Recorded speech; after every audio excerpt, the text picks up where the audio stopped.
பரத்திலிருந்து வந்த உன்னத அழைப்பை சிரம் தாழ்த்தி ஏற்றுக்கொண்டதால் பரம தரிசனம் ஒன்று இயேசு விடுவிக்கிறார் என்னும் பெயரில் இப்பூவில் உதயம் கொண்டது.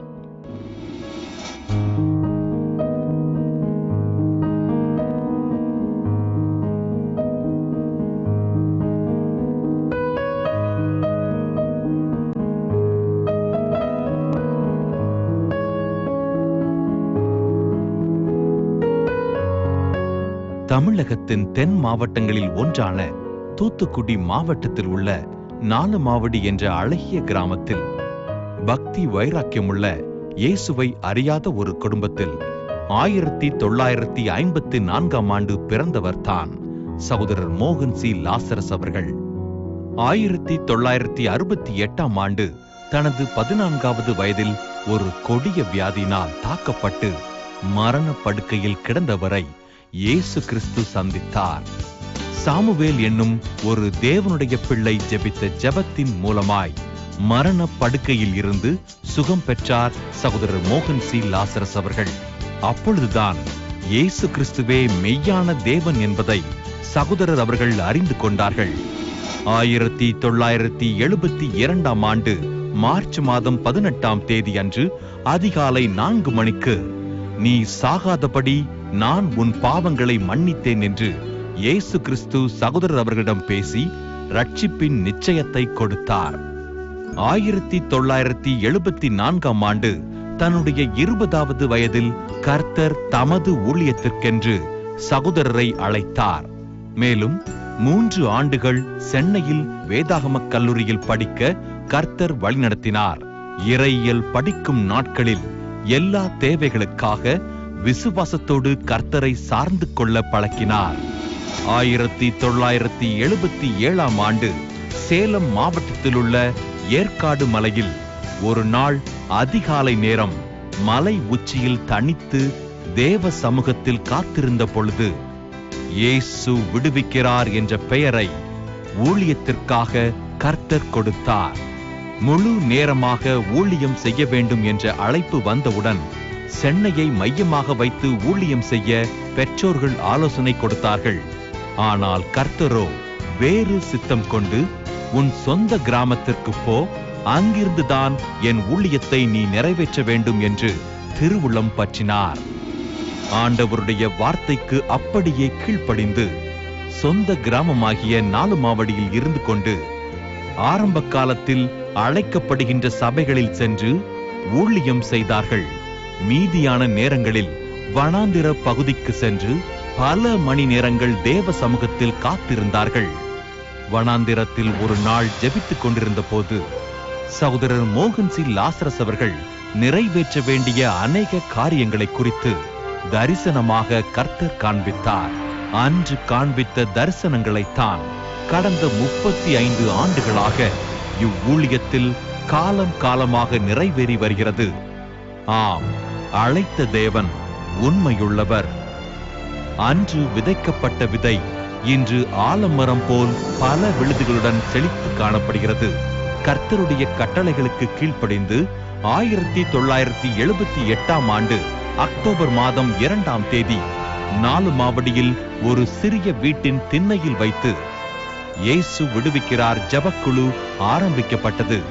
அற்பமாய் ஆரம்பிக்கப்பட்ட இந்த ஊழியம்தான் இயேசு விடுவிக்கிறார் ஊழியங்கள். இயேசு விடுவிக்கிறார் ஊழிய ஸ்தாபனத்தின் 35வது ஆண்டு நிறைவு ஸ்தோத்திர ஜெப விழா அக்டோபர் மாதம் 26ஆம் தேதி நாலுமாவடி தேவனுடைய கூடாரத்தில் மிக சிறப்பாக நடைபெற்றது.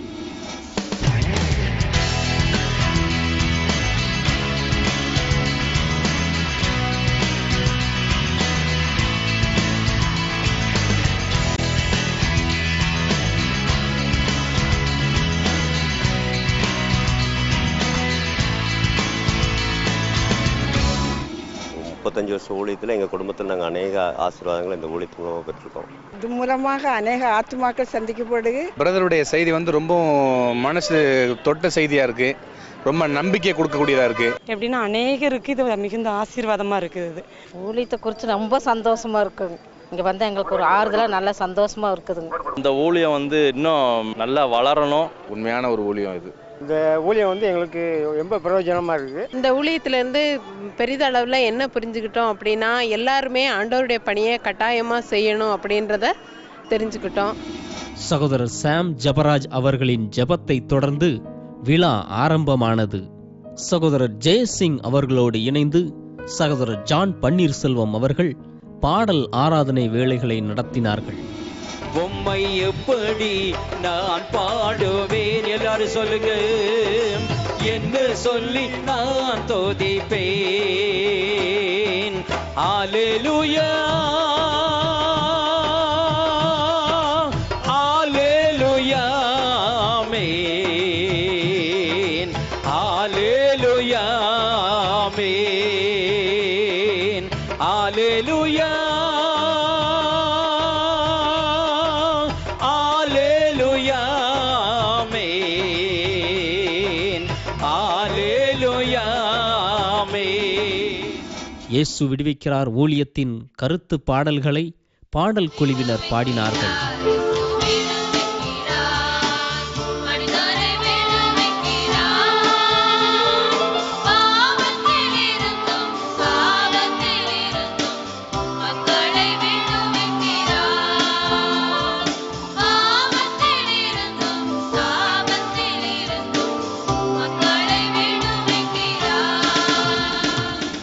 சகோதரர் மோகன் சி லாசரஸ் அவர்கள் தேசத்திற்காகவும் மிஷனரிகளுக்காகவும் சிறப்பு ஜெபம் ஏறெடுத்த பின் தூத்துக்குடி சிறுவர் குழுவினர் சிறப்பு நடனம் ஆடி தேவனை மகிமைப்படுத்தினார்கள். இயேசு செய்த நன்மைகளை மறக்க மாட்டேன், அவரை புகழ்ந்து பாடுவதை நிறுத்த மாட்டேன். இயேசு செய்த நன்மைகளை மறக்க மாட்டேன், அவரை புகழ்ந்து பாடுவதை நிறுத்த மாட்டேன். வாழ்க வாழ்க இயேசு நாமம், வாழ்க வாழ்கவே, வாழ்க வாழ்க இயேசு நாமம், வாழ்க வாழ்கவே. இயேசு விடுவிக்கிறார் ஸ்தாபனத்தின் மூலம் இயேசு கிறிஸ்துவிடமிருந்து நன்மைகளை பெற்றவர்கள் தங்கள் அனுபவங்களை பகிர்ந்து கொண்டார்கள். 2001 வியாதி படுக்கையில் விழுந்து மரண தருவாயில இருந்து 2001 கடைசியில் என்ன செய்துச்சு? குழந்தைக்காக ட்ரீட்மெண்ட் எடுத்து எல்லாம் ஃபெயில்யூர் ஆகி பிளட் எல்லாம் ஓவராக உடம்புலேருந்து போய் இறந்து போகிற நிலைமையில் இருந்தேன். அப்போ 2001 கடைசியில் சேலத்தில் கூட்டம் நீங்கள் நடத்துனீங்க. எனக்கு அப்போ இயேசுவை பற்றின நம்பிக்கையெல்லாம் இல்லை, கிடையாது. பயங்கரமான ஒரு விக்கிரக ஆராதனைக்காரியாக இருந்தேன். இறந்து போயிடலாம், எல்லா தெய்வங்களும் நமக்கு கைவிட்டுருச்சு, நீ உலகத்தில் தெய்வமே இல்லை, நம்ம இறந்து போயிடலாம் அப்படின்னு சொல்லி முடிவெடுத்து நான் படுத்த படுக்கையாக இருந்த பொழுது அந்த இடத்துக்கு நான் கொண்டு வரப்பட்டேன். நான் விரும்பாமல் அங்கே வரப்பட்டேன். அப்போ நீங்கள் ஜப நேரத்தில் எழுந்து நின்று இயேசுன்னு கூப்பிடுங்க, இயேசு உங்களுக்கு அற்புதங்களை செய்வார், சுகம் கொடுப்பார், அவர் தான் தேவன், மரணத்தின்று விடுதலை செய்வார் அப்படின்னு சொல்லி நீங்கள் சொல்லும் பொழுது என் கணவனை பார்த்தேன். என் கணவன் அழுதுட்டு கண்ணீரோடு நின்றுட்டு இருந்தார்.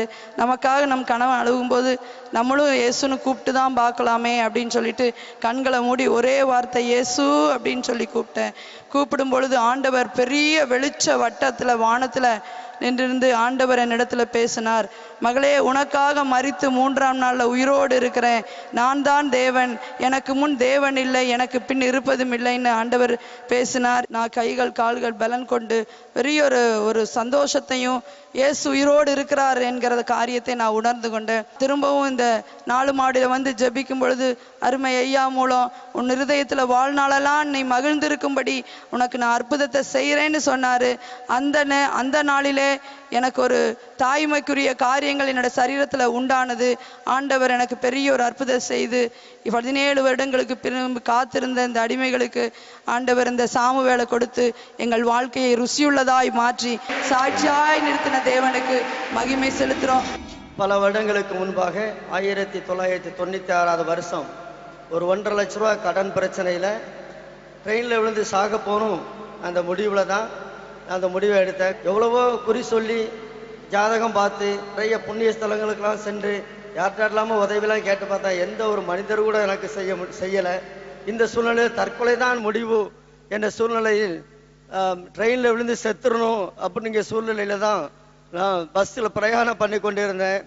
என்னுடைய சொந்த ஊரான செவந்தியாபுரத்திலிருந்து திருநெல்வேலி நோக்கி பஸ்ஸில் பிரயாணம் செய்து கொண்டு இருக்கும் பொழுது இயேசு விடுவிக்கிறார் பத்திரிக்கையை ஒரு சகோதரர் எனக்கு கொடுத்தார்.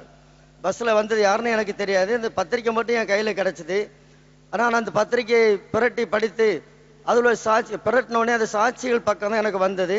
அதில் இயேசு கிறிஸ்து கடன் பிரச்சனையை நீக்கினார், வியாதியை சுகமாக்கினார், எனக்கு வேலை தந்தார், அப்படி பல சாட்சிகள் அந்த புக்கில் இருந்துச்சு. இவர்களுக்கெல்லாம் அற்புதம் செய்த இயேசு கிறிஸ்து உங்களுக்கும் கட்டாயம் செய்வார் அப்படின்னு சொல்லி அந்த புக்கில் இருந்துச்சு.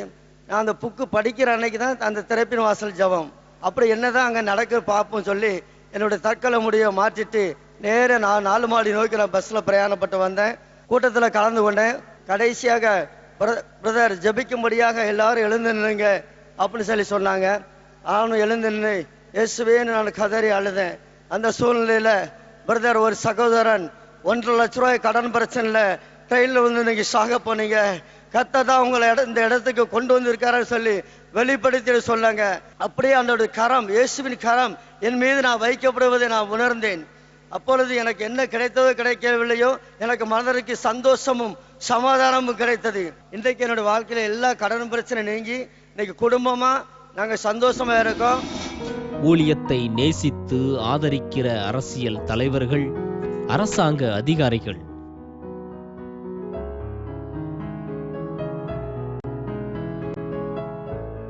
அரசுத்துறை அலுவலர்கள், வியாபாரிகள்,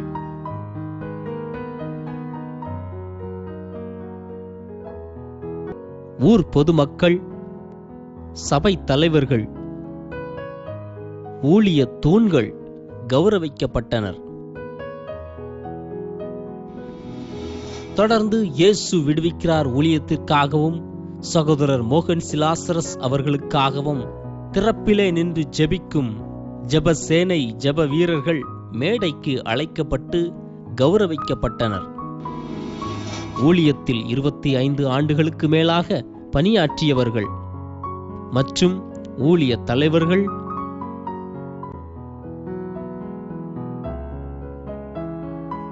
ஊழிய அரங்காவலர்கள் அனைவருக்கும் நினைவு பரிசு அளித்து கௌரவிக்கப்பட்டார்கள். அதோடு சகோதரர் மோகன் சி லாசரஸ் அவர்களுக்கு நினைவு பரிசு வழங்கப்பட்டது.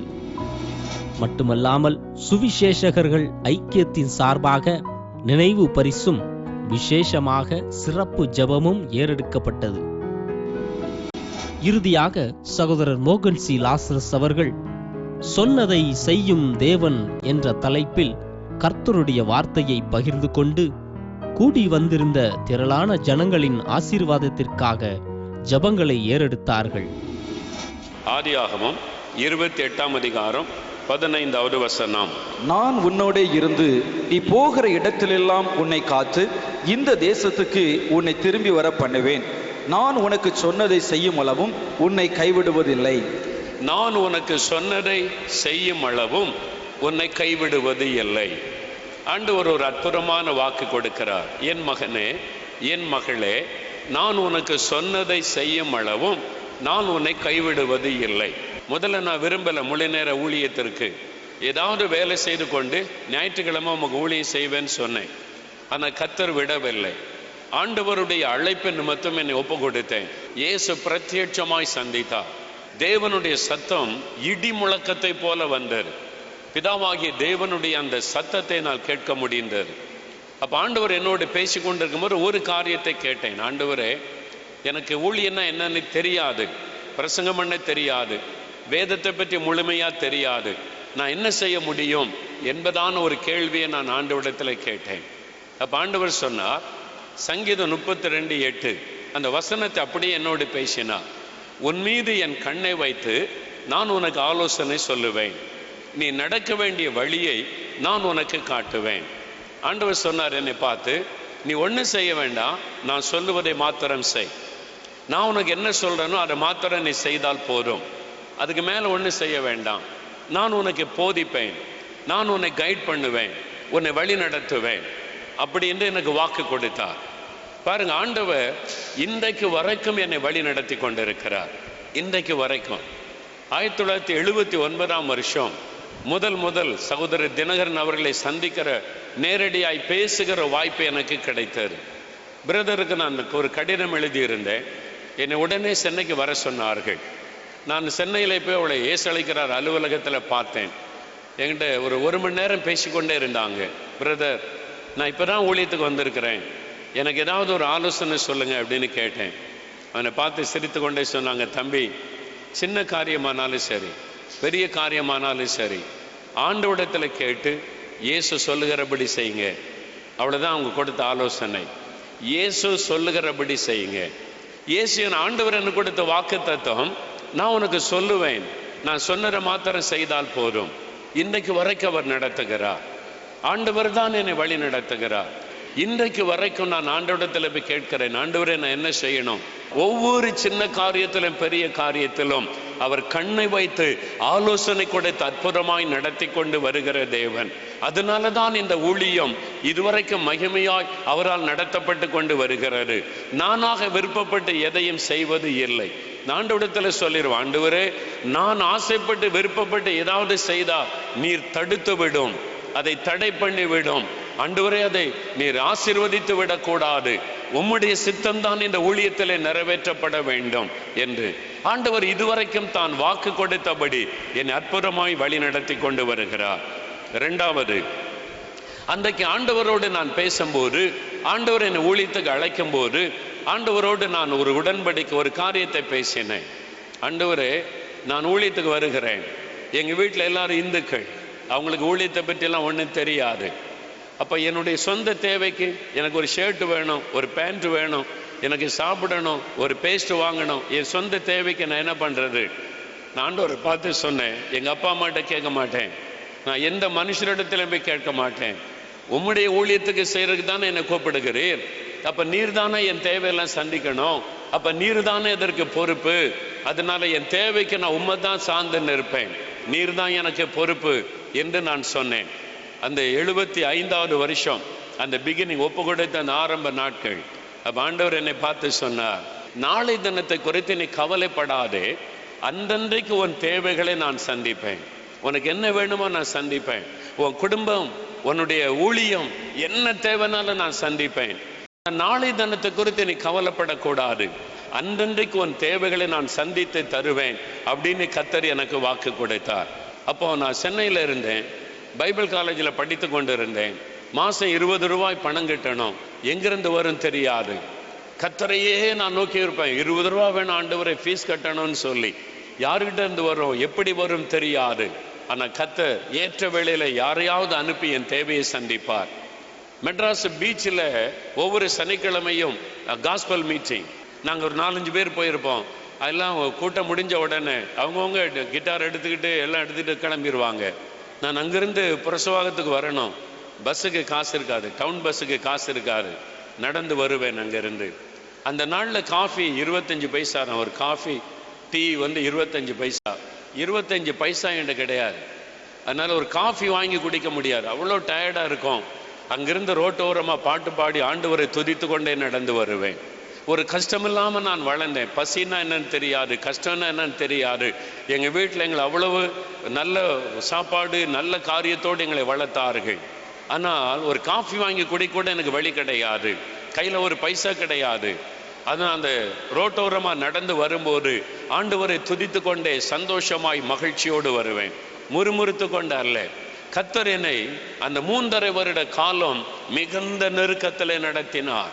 அது எதற்காகவென்றால், நான் அவரை சார்ந்து கொள்ளணும், கர்த்தரை சார்ந்து கொள்ளணும், நான் தான் உன் தேவையை சந்திக்கணும்னு சொல்லி ஆண்டவரை சார்ந்து கொள்வதற்கு தேவன் என்ற பாடுகளில் நடத்தினார். 3.5 வருட காலம் கடினமான பயிற்சியை கர்த்தர் எனக்கு கொடுத்தார்.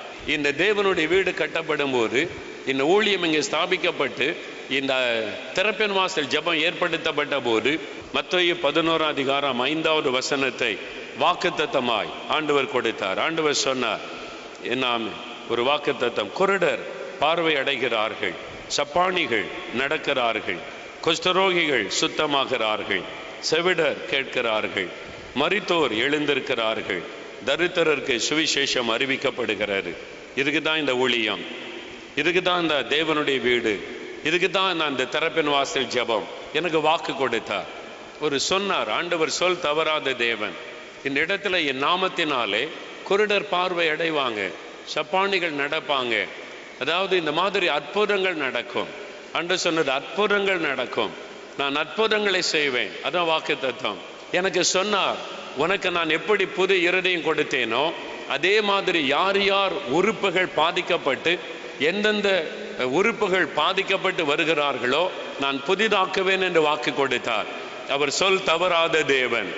நான் ஆராதிக்கிற என் தேவன், நான் சொல்லுகிற என் ஆண்டவர் இயேசு சொல் தவறாதவர். அவர் இன்றைக்கு சொல் தவறாத தேவனாக உங்களுக்கு அற்புதம் செய்ய போகிறார். இப்பொழுது செய்ய போகிறார், இந்த இடத்துல செய்ய போகிறார். கேன்சர் அல்லது ஆஸ்துமா அல்லது உங்களுடைய இருதய பாதிப்பு அல்லது கிட்னி பாதிப்பு ஆண்டவர் புதிதாய் மாற்றுவார். விசுவாசிக்கிறீங்களா? அவர் சொன்னதை செய்கிற தேவன் என்று விசுவாசிக்கிறீங்களா? அவர் சொன்னபடி செய்து கொண்டு வருகிற தேவன். அவர் இன்றைக்கு செய்வார். நாம் எல்லாரும் ஜெபிக்க எழுந்து நிற்போம். ஜெபம் பண்ணுவதற்காக யாவரும் எழுந்து நிற்போம். சொன்னபடி ஆண்டவர் உங்களுக்கு அற்புதம் செய்ய போகிறார். விசுவாசிக்கிறீங்களா? எத்தனை பேர் விசுவாசிக்கிறீங்க? அல்லேலூயா. இயேசு எனக்கு செய்வான்னு விசுவாசிங்க. இப்போ பாதிக்கப்பட்டவங்களுடைய உறுப்புகள் மேல கை வைக்க போறீங்க. இருதயம் பாதிக்கப்பட்டிருந்தால் இருதயத்துல கை வைக்கணும். கண்கள் பாதிக்கப்பட்டிருந்தால் கண்கள்ல கை வைக்கணும். எந்தெந்த உறுப்பை ஆண்டவர் தொடணும், எதை புதிதாய் மாற்றணும், கை வைத்துக் கொள்ளுங்க. இப்பொழுது உங்களுக்காக நான் ஜெபிக்க போகிறேன். இருதயம் பாதிக்கப்பட்டிருந்தால் இருதயத்துல கை வைங்க, கை வைத்துக் கொள்ளுங்க. எந்தெந்த உறுப்பு பாதிக்கப்பட்டிருக்கிறதோ அல்லது பாதிக்கப்பட்ட குழந்தைகள், பாதிக்கப்பட்டவங்களுடைய பிள்ளைகள் யாரையாவது அழைச்சு வந்திருந்த அவங்க மேல கை வைங்க. இப்ப எல்லாம் புதிதாய் மாற போகிறது. வல்லமை இறங்க போகிறது. தெய்வ பிரசன்னம் இறங்கி கொண்டிருக்கிறது. இப்பொழுதே இறங்கி கொண்டிருக்கிறது. ஆண்டவருடைய மகிமை இறங்கி கொண்டிருக்கிறது. இயேசு வல்லமை இறங்கி கொண்டிருக்கிறது. நடக்க முடியாதவர்கள் எழும்பி நடங்க. இயேசுவின் நாமத்தில், இயேசுவின் நாமத்தில் கால்களுக்குள் வல்லமை இறங்குகிறது. கால்களுக்குள் வல்லமை இறங்குகிறது. நடக்க முடியாதவர்கள் எழும்பி நடக்கட்டும், சுகம் உண்டாகட்டும். மூளை வளர்ச்சி இல்லாத குழந்தைகள் இயேசுவின் நாமத்தில் புதிய மூளை உருவாகட்டும். இயேசுவின் நாமத்தில் புதிய மூளை உருவாகட்டும். அந்த மூளை பூரண வளர்ச்சி உள்ள மூளையாய் மாறட்டும். இயேசுவின் நாமத்தில் எல்லாவற்றையும் புதிதாக்குவீராக. இருதயத்தை குணமாக்குகிறேன். நன்றி, நன்றி, நன்றி. ஆண்டவரை ஸ்தோத்திரம் பண்ணுங்க. அநேகருடைய சரீரம் புதிதாக்கப்பட்டு விட்டது. கால்கள் புதிதாக்கப்பட்டு விட்டது. கைகள் புதிதாக்கப்பட்டு விட்டது. இருதயம் புதிதாக்கப்பட்டு விட்டது. அல்லேலூயா, அல்லேலூயா.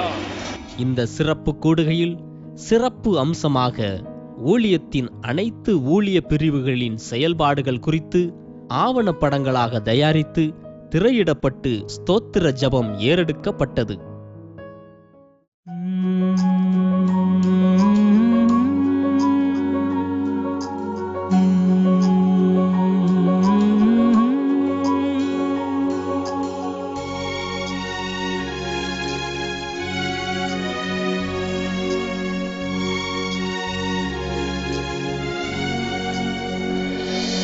அழைத்தீரே இயேசுவே, அன்போடு என்னை அழைத்தீரே. ஆண்டவர் சேவையிலே மரிப்பேனே, ஆயத்தமானேன் தேவே. ஆண்டவர் சேவையிலே மரிப்பேனே, ஆயத்தமானேன் தேவே. அழைத்தீரே.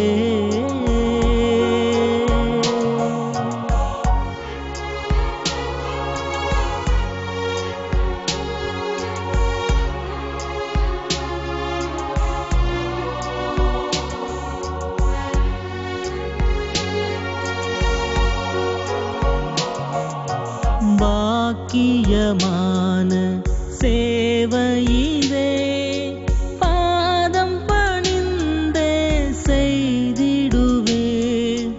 பாக்கியமான சேவையிலே பாதம் பணிந்தே செய்திடுவேன்.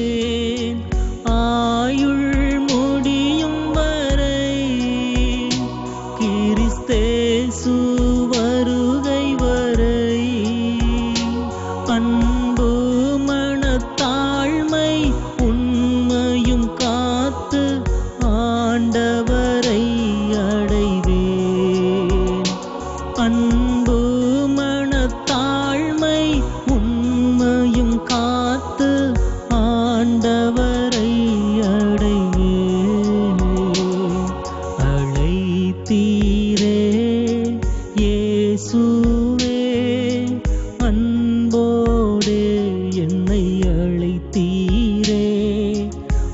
ஆண்டவர் சேவையிலே மரிப்பேனே, ஆயத்தமானேன் தேவே. ஆண்டவர் சேவையிலே மரிப்பேனே, ஆயத்தமானேன்